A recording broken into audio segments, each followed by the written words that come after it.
ఇక్కడ మనం చూస్తే ఫామ్ పాండ్ ఉంది. దీని పట్ల మీరు ఎటువంటి యాజమాన్యం పాటిస్తున్నారు? అంటే ఫర్దర్గా ట్యాంకులో ఫిల్టర్ అయి వెళ్ళటం కానీ, లేదా స్టోరేజ్ చేయడం కానీ, ఈ ఫామ్ పాండ్ గురించి పూర్తి వివరాలు మాకు తెలియజేస్తాం. ఫామ్ పాండ్ అనేది పొలం ఉన్న ప్రతి రైతుకి ఉంటే మంచిది. బోరు ఉన్న రైతుకి ఉంటే చాలా మంచిది అనమాట.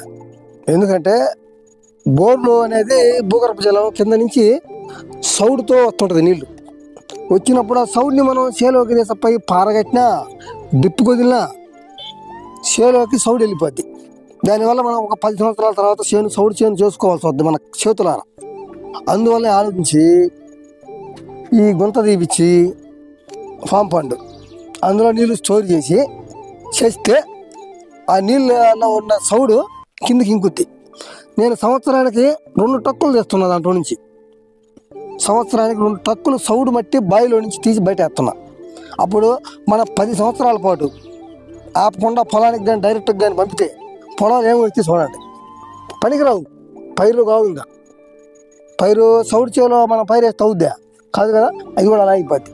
అప్పుడు మనం ఎన్ని సంవత్సరాలు దాన్ని వేసినా అది పనికిరాదు. ఇంకా అది ఆ విధంగా భూములు కూడా కాపాడుకోవాలి. ఇట్లాంటి ఫామ్ పండు తీసుకొని గవర్నమెంట్ కూడా ఇట్లాంటి వాడికి ఇప్పుడు రైతులు ఇస్తుంది.